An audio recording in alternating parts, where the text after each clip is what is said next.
오늘은 부활 주일입니다. 부활의 소망과 영광이 여러분의 심령과 가정에 함께하기를 원합니다. 부활은 우리 기독교인들에게, 그리스도인들에게 소망이고 믿음이고 체험 자체입니다. 만남 자체죠. 우리 기독교가 다른 종교와 다른 것은 부활의 믿음, 부활의 소망이 있기 때문에 그렇습니다. 다른 종교들이 기독교를 많이 모방을 하는데 아무리 모방을 해도 부활절만큼은 모방할 수가 없는 겁니다. 그래서 우리에게 부활의 신앙이 없다면 어디서 소망을 가질 수가 있겠습니까? 독일의 유명한 종교개혁가 말틴 루터라는 분이 있죠. 종교개혁을 위하였다가 종교개혁을 열심히 하다가 정진해 가다가 루터가 좌절과 낙심을 가지게 됩니다. 하루는 집에 들어왔는데 그의 아내가 상복을 입고 나타난 거죠. 그래서 루터가 물어본 겁니다. 아니, 누가 죽어서? 예, 하나님께서 돌아가셨습니다. 그게 무슨 말이냐고 물었죠. 하나님이 죽지 아니하셨다면 당신이 어떻게 그렇게 좌절하고 낙심할 수가 있습니까? 이 말의 깨달음을 받은 루터가 다시 일어나서 종교개혁을 완성시켰다는 이런 이야기가 있습니다. 그리스도인은 누군가? 곧 부활의 믿음과 생명이죠. 소망을 가진 자들입니다. 하나님께서는 살아계십니다. 예수 그리스도께서는 살아계십니다. 그가 참으로 부활하셔서 지금도 살아계시다면 그 부활을 체험한 자, 그 부활을 믿는 자, 다시 말하면 부활하신 예수님을 만난 자들의 삶은 어때야 되는가? 정말 내가 부활의 생명이 있고 부활의 신앙이 있다면 내 생활은 어떻게 되어져야 되는가?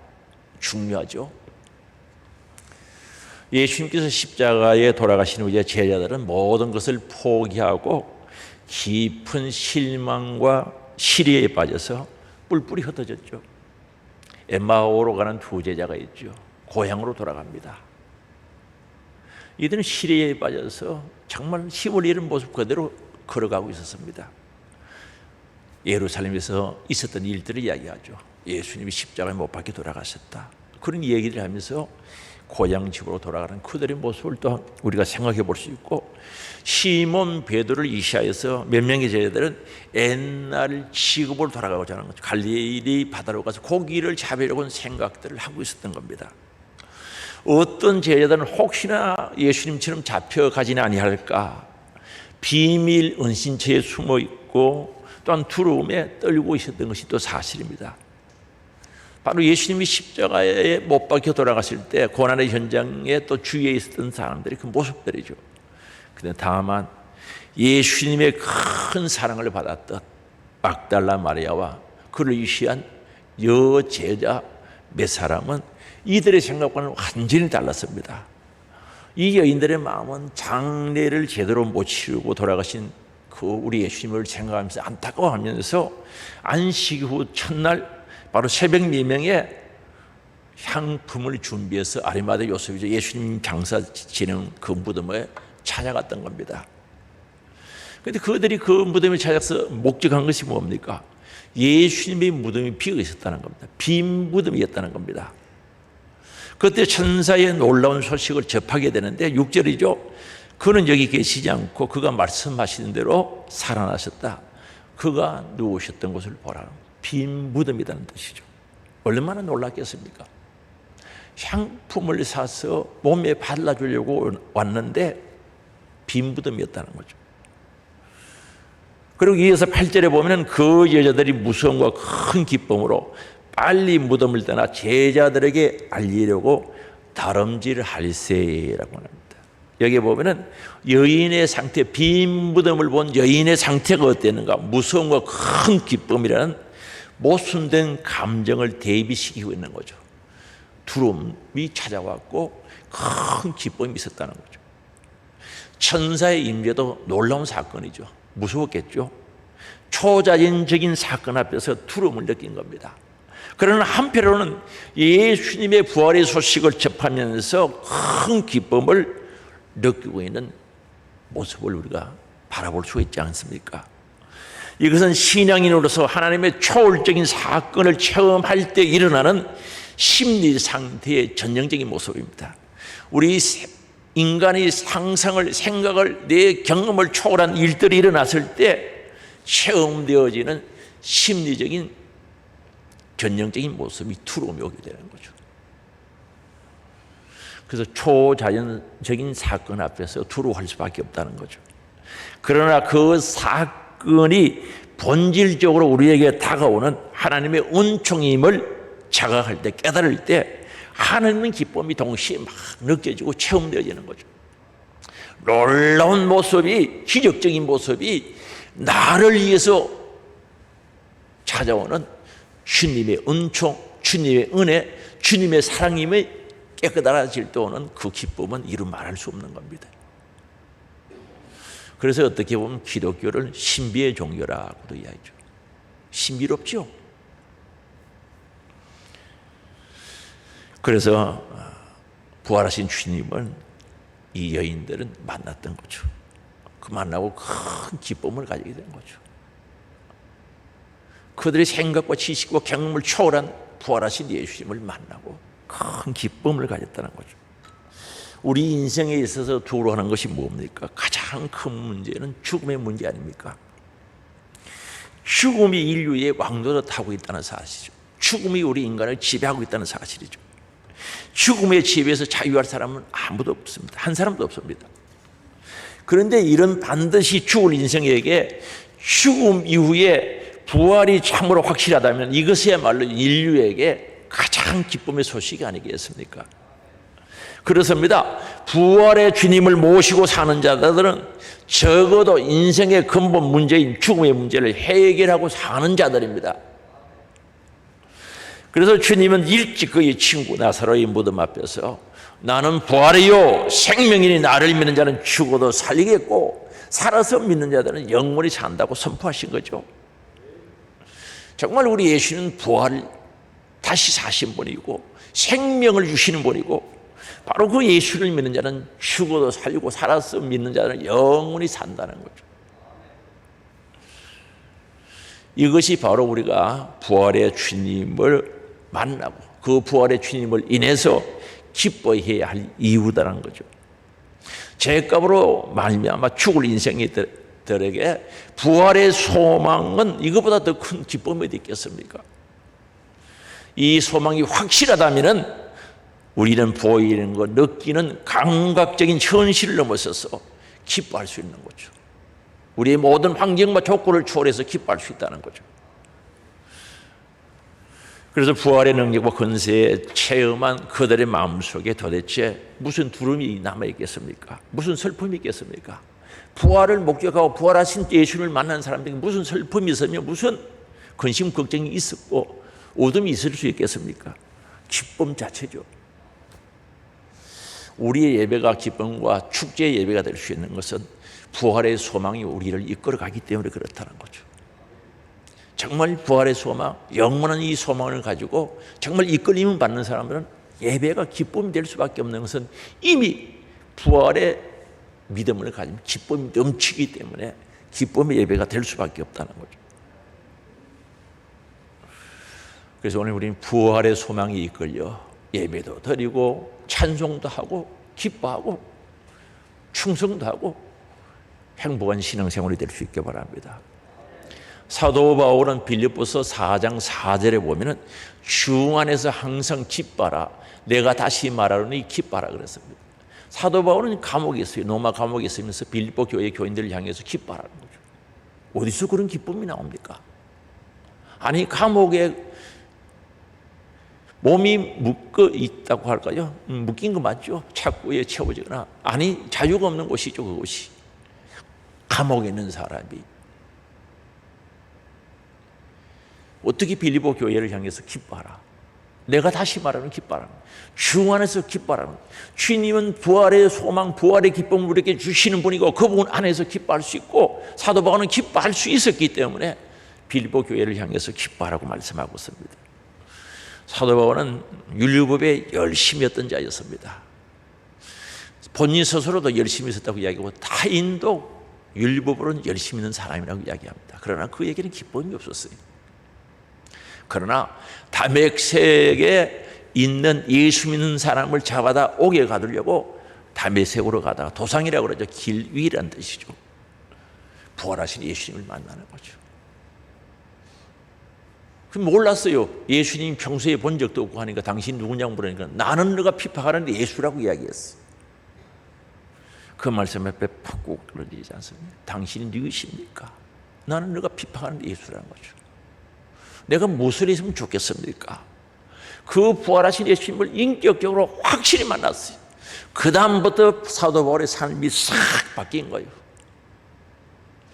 고난과 역경과 환난과 핍박과 매를 맞음 속에서도 그 속에 기쁨을 지울 수가 없는 거예요. 세상에 그 어떤 것들이 기쁨을 막아설 수 없었단 말입니다. 그래서 로마의 감옥에 있으면서 사도 바울은 빌립보 교회를 향해서 기뻐라, 주 안에서 기뻐라, 항상 기뻐라, 쉬지 말고 기뻐라, 기뻐라는 거죠. 오늘 이 부활의 주님을 만난 자들이 이 기쁨이 오늘 우리 안에 있기를 원합니다. 내 안에 있기를 원합니다. 이 기쁨이 넘치기를 바랍니다.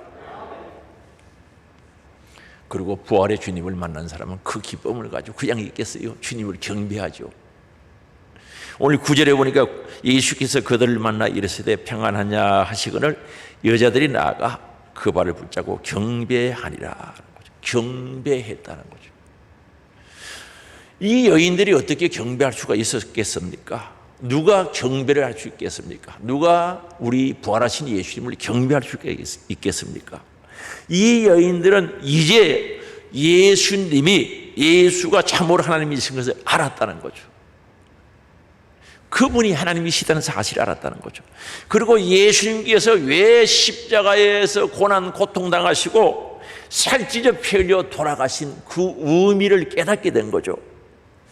그리고 이 여인들은 예수님께서 십자가 고통당하시면 돌아가실 때, 운명하실 때 절규의 소리가 무슨 의미인지 알았다는 거죠. 마태복음 27장 46절에 보면은 제9시쯤에 예수께서 크게 소리 질러 이르시되 엘리 아막 사막다니 나의 하나님 하시니 나의 하나님 어찌하여 나를 버리셨나이까 하는 뜻이라는 거죠. 십자가의 상에서 하나님으로부터 버림당하는 순간에 나의 하나님 어찌하여 나를 버리시나이까 엘리 아막 사막다니라고 외쳤던 절규의 의미를 이제 깨닫게 되는 거죠. 자신의 죄를 짊어지고 온 인류의 죄값을 짊어지고 십자가에서 하나님으로부터 버림당하는 그 순간의 그 고통을 표현했던 그 소리의 절규가 가슴에 새겨지기 시작한 거죠. 그래서 이제 그 예수 경배하지 아니할 수가 없는 거예요. 자신들의 죄값으로 십자가에서 돌아가신 고통당하신 그 주님을 알게 된 거죠. 깨닫게 된 거죠. 그럼 이걸 어떻게 알았습니까? 동네 사람들 소문 듣고 알았습니까? 천사들이 일러준 말을 듣고 깨닫게 된 거죠. 오늘 6절에 보면요, 같이 읽어보시겠습니다. 그가 여기 계시지 않고 그가 말씀하신 대로 살아나셨느니라. 와서 그가 누우셨던 것을 보라. 예수님이 부활의 예언이 성취된 거죠. 예수님께서 살아계실 때 또한 구약의 예언자들이 예수님은 죽었다가 살아난다는 거죠. 그 말씀을 예언하셨고 그 말씀이 성취된 겁니다. 그런데 여기 보면은 그가 여기 계시지 않고, 예수님이 여기 계시지 않고 말은 그가 여기에 있었던 것을 전제를 하고 있는 거죠. 있었기 때문에 지금 계시지 않다고 이야기하거든요. 예수님께서 죽어서 무덤 안에 있었다는 사실을 말해주고 있다는 거죠. 이제 여기 계시지 않다는 말은 예수님의 부활이 눈으로 확인할 수 있는 바 역사적인 사실인 것을 증거해 주겠는 거죠. 그가 여기 있었다는 거죠. 그런데 그가 살아나셨느니라. 이 말은 예수님의 자력적인 행위를 강조하는 거죠. 그가 살아나셨다는 거죠. 어떤 사람들의 도움으로 살아난 게 아니다는 거죠. 우리가 하나님의 이름을 여호와라고 하는 것은 우리말로는 번역하면 자존자, 스스로 있는 분이거든. 하나님은 스스로 계시기 때문에 영원히 계시다 말입니다. 세상의 피조물은 스스로 있을 수가 없어요. 그래서 모든 것이 끝이 있는 거죠. 토철의 쇳덩어리가 아무리 크고 강해도 산화철이 되면 산소와 합쳐지면 벌겋게 녹서죠. 산화철이 돼서 스스로 있을 수가 없는 거예요. 녹슬어 버리는 거예요. 없어지는 겁니다. 그러나 우리 하나님은 영원히 계시는 것은 스스로 계신 분이라는 거죠. 그 하나님께서 오늘 그가 살아나셨다는 이 단어 속에, 이 말씀 속에 그분 스스로 부활하셨다는 거죠. 예수님의 신적인 전능하심을 그대로 우리들에게 보여주고 있다는 거죠. 그래서 예수 그리스도의 부활은 성부 하나님의 역사와 로마서 8장에 보면은 성령님의 역사와 성자 예수님의 공동 협력하여서 신적인 성리, 하나님의 기적, 하나님의 능력으로 살아나신 줄 믿을 수 있기 바랍니다. 그가 살아나셨다는 거죠. 그런데 어떻게? 그가 말씀하시던 대로, 예수님께서 말씀하시던 대로 이루어졌다는 거죠. 예수님께서 살아계실 때 어떤 말씀을 하셨는가? 아주 중요하죠. 마태복음 16장 21절에 보면은 이때로부터 예수 그리스도께서 자기가 예루살렘에 올라가 장로들과 대제사장들과 서기관들에게 많은 고난을 받고 죽임을 당하고 며칠 만에 제3일에 살아나야 할 것을 제자들에게 비로소 나타내시니. 마태복음 17장 23절입니다. 죽임을 당하고 제3일에 살아나리라 하시니 제자들이 매우 근심하더라. 세 번째, 마태복음 20장 18절 19절이죠. 18절은 두고 19절을 같이 읽어보시겠습니다. 이방인들에게 넘겨주어 그를 조롱하며 채찍질하며 십자가에 못 박게 할 것이나 제3일에 살아나리라. 제자들에게 공식적으로 세 번 이상 이야기해요. 심지어요, 바리새인들, 대제사장들도 예수님이 3일 만에 살아났다는 소식은 들은 겁니다. 그때 모든 사람들이 이 말씀을 들었죠. 그런데 예수님께서 말씀하시던 대로 살아나셨다는 거죠. 이루어졌다는 겁니다. 주님께서 나는 살아나겠다고 이야기했는데 그대로 되어졌다는 사건입니다. 말씀대로 살아났다는 거죠. 오늘 우리가 교동문 속에 있는 로마서 15장 3절 이하의 말씀이 없는가? 성경대로 우리 죄를 위해서 죽으시고 성경대로 부활하시고 성경대로라고 강조를 하고 있거든요. 하나님의 말씀대로 죽으시고 하나님의 말씀대로 부활하셨다는 거죠. 하나님의 말씀대로 우리에게 영원한 생명을 주시는 분인 줄 아시기 바랍니다.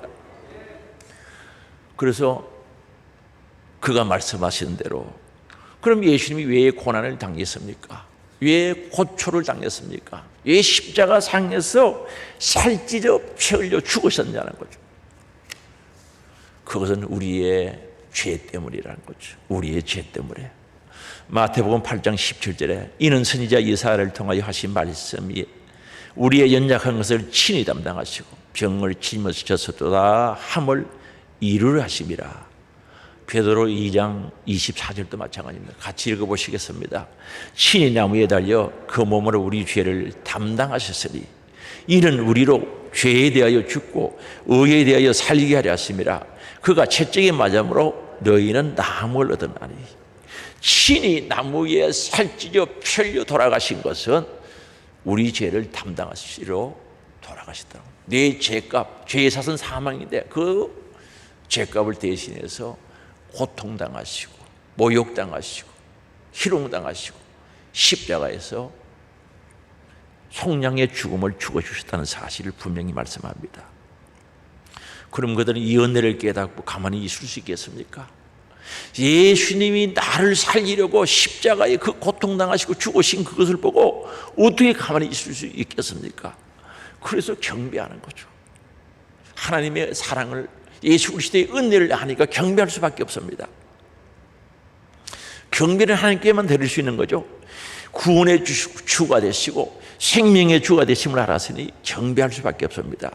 여기에서 보면은 경배하니, 이 말은 예배하다, 경리를 취하다, 경배하다는 뜻을 가지고 있습니다. 경배하는 것은 부활하시고 성천하신 주님께 특히 합당한 것이죠. 우리의 구주가 되신 그분에게, 생명의 주가 되신 그분에게 합당한 것이라는 거죠. 그래서 우리는 예배를 드리는 거죠. 경배하는 거죠. 예배를 드린다는 것이 뭡니까? 전능하시고 영광 되신 그분을 고백하는 거죠. 창조자이시며 그분은 심판자로 받아들여가지고 그분의 유일하신 주권을 인정하며 나의 생명과 구원의 주가 되심을 인정하는 행위죠. 그게 예배죠. 예배는 아무에게나 드릴 수가 있습니까? 우린 주님께 예배드리는 왜 예배드립니까? 당신은 창조주입니다. 온 우주의 주인이 계십니다. 내 생명의 주인이십니다.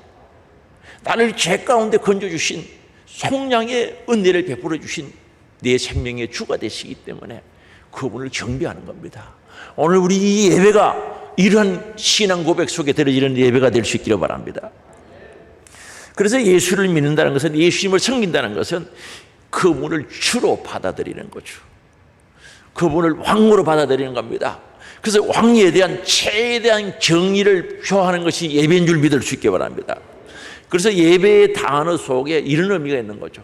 세상에 나가서 싸워서 승리하는 거죠. 영적인 전투에서 이겨서 주일날 개선 장군이 돌아올 때처럼 당당하게 돌아오는 거죠.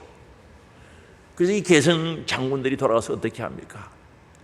왕 앞에 무릎을 딱 꿇고 손을 내미 왕이 손을 딱 잡아주지 않습니까? 격려해 주지 않습니까?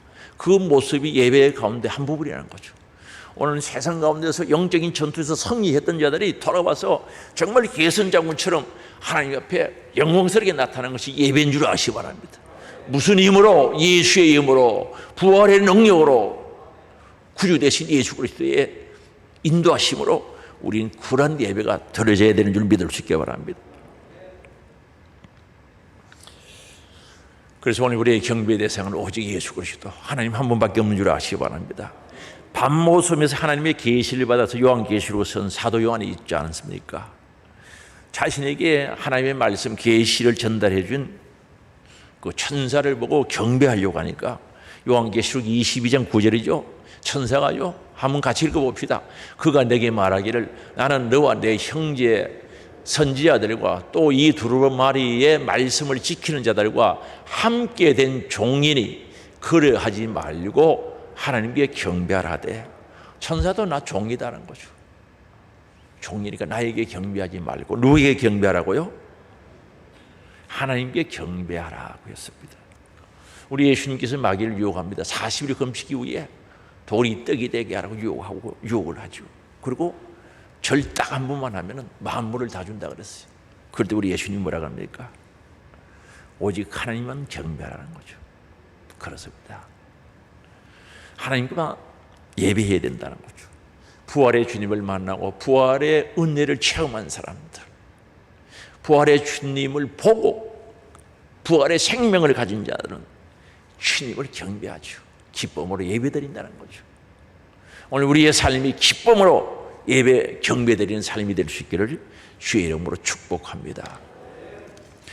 그리고 부활의 주님을 만난 사람, 체험한 사람, 예수 그리스도의 부활을 본 사람은 정인의 삶을 산다는 거죠.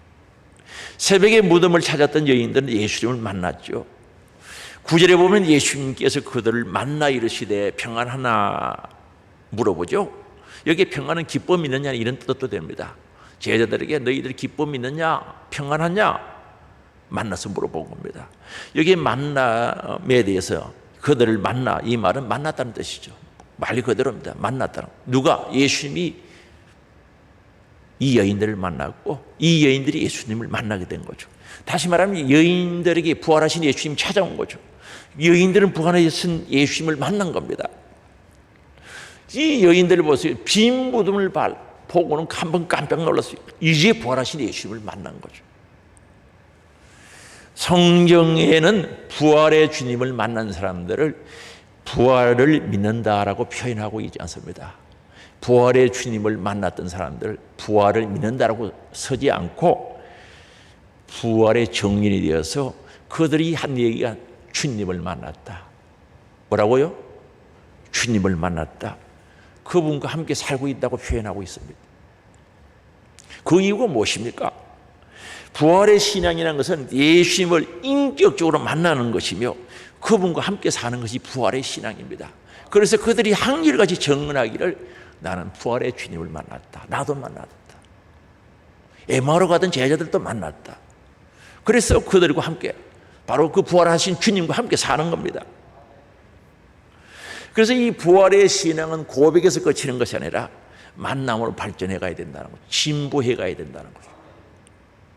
부활하신 주님, 살아계신 주님을 불신자들에게 증거할 때도 마찬가지입니다. 그들의 생각을 바꿀 수 있는 것이 믿는다는 표현이 안 되죠. 내가 부활을 믿는다. 그들의 생각을 바꾸기 쉽지 않습니다.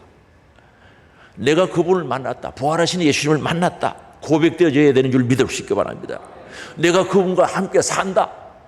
이렇게 고백되어져야 되는 겁니다. 이런 믿음이 되어져야 된다는 거죠. 부활하신 예수님을 만났다. 나는 그 부활하신 예수님과 함께 산다. 살아계시니까, 실제니까. 우리의 신앙은 이론이 아니고 실제입니다. 부활하신 주님은 지금도 살아계십니다. 그분은 우리를 만나주십니다. 그분은 우리와 함께 살기를 원하십니다. 그러면 우리의 고백이 그렇게 되어야죠. 그것은 인간의 인식 밖에 계신 존재를 만나 함께 살고 있기 때문에 그렇습니다. 부활하신 예수님이 우리의 지식, 세상적인 경험 이해되는 분이 아니죠. 인간의 인식 밖에 계신 분이죠. 그래서 그분을 만나서 산다. 흔히들 상대성 원리에서 이 세상을 4차원 세계까지 본다면 하나님의 세계는 5차원 세계라고 보죠. 5차원은 우리가 이해가 안 됩니다. 영적인 세계, 하나님 세계. 거기에 계신 분을 만나서 산다. 엄청난 사건이죠. 그래서 우리는 주님을 만났다. 주님과 함께 산다. 이 얘기 속에, 이 말씀 속에 우리에게는 정말 기쁨이 있고 평안이 있지 않습니까?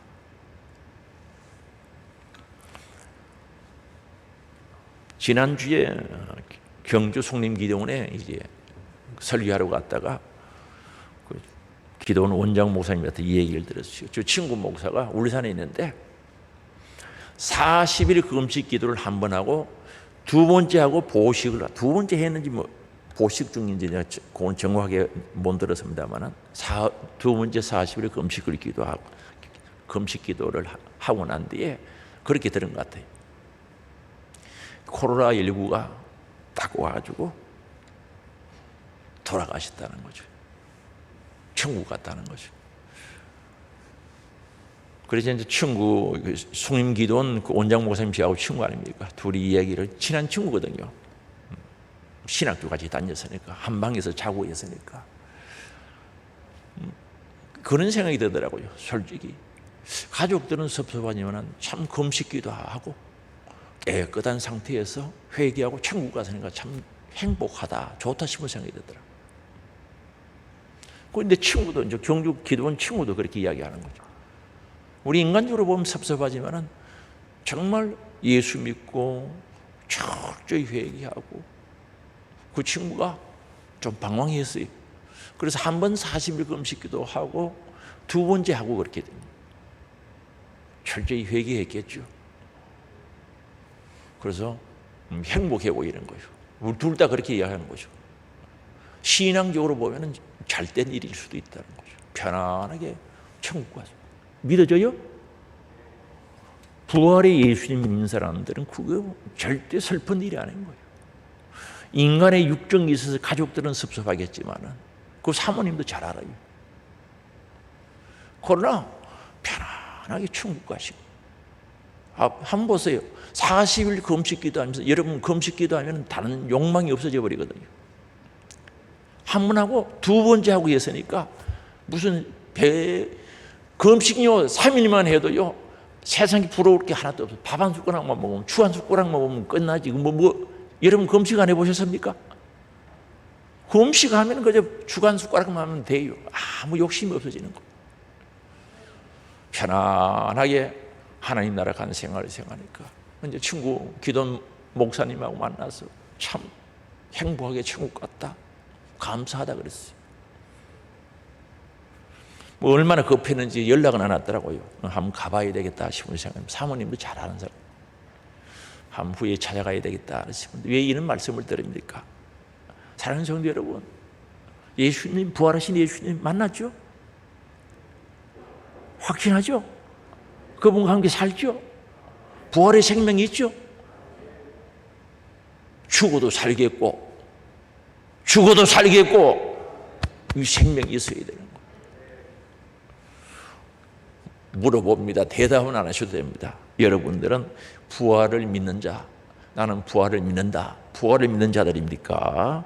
아니면 부활의 주님을 만나고 부활하신 그 예수님과 함께 살고 있는 분들입니까? 한 번 더 물어봐야 되겠다. 여러분은 나는 부활을 믿는다, 거기서 그치는 겁니까? 부활의 주님을 보고 체험하고 만나고 부활하신 예수님과 함께 살고 있습니까? 다시 말씀드리면 부활하신 예수의 생명이 내 안에 살아있느냐는 거죠. 여기 살아있느냐는 거죠. 한번 내놔볼까요? 부활하신 주님을 믿는 자는 살아계신 하나님이 믿어지고, 부활하신 예수님을 만난 사람은 천국과 지옥이 믿어지고, 마지막 심판이 믿어지고, 영원한 영혼의 때가 믿어지고, 천국이 믿어진다 말입니다. 너무나 확실하게 믿어진다 말입니다. 그 믿어지는 게 아니라 가지고 있는 거죠.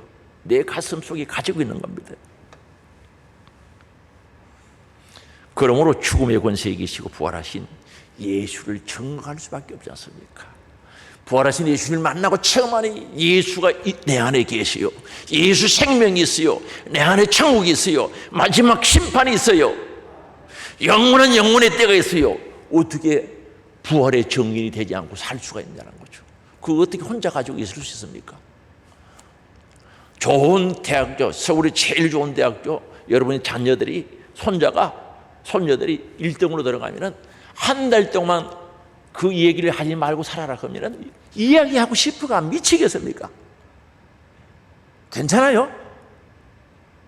우리 아들이 어느 대학교 1등 들어갔다고 이야기 안 하고 싶겠어요?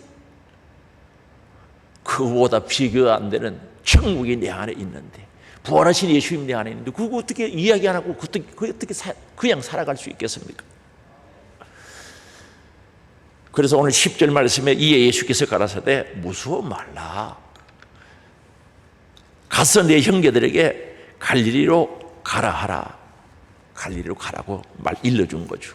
왜 갈릴리라고 말씀합니다. 왜 갈릴리로 가라고 하셨었나요? 소망이 없던 그 땅에서 목마르게 복음을 기다리며 살아가는 자들이 있었다는 거죠.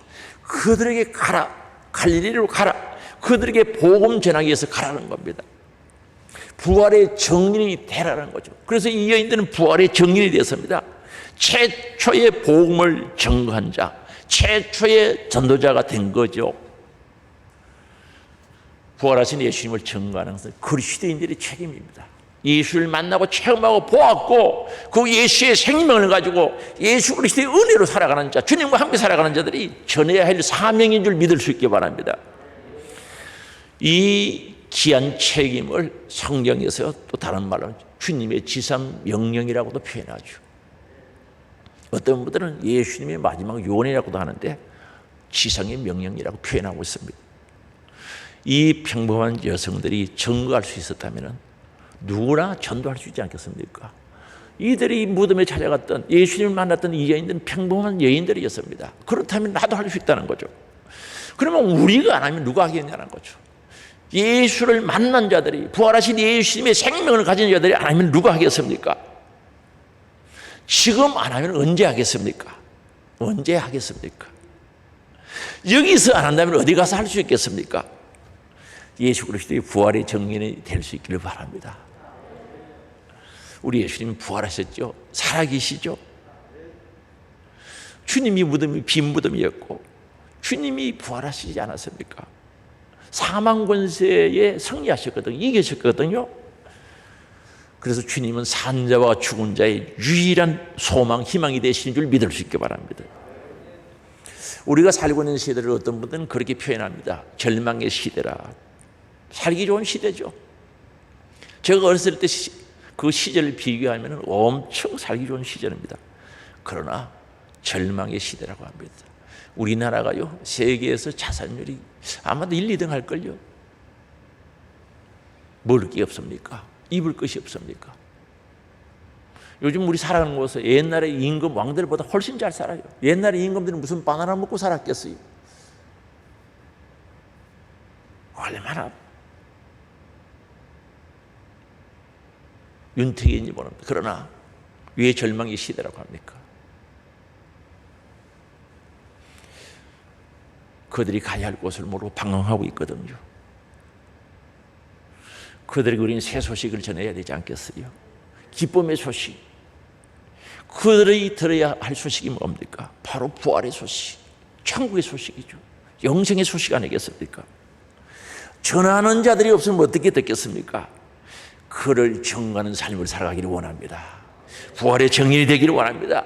부활의 주님을 만났습니다. 체험했습니다. 보았습니다. 그분을 모시고 삽니다.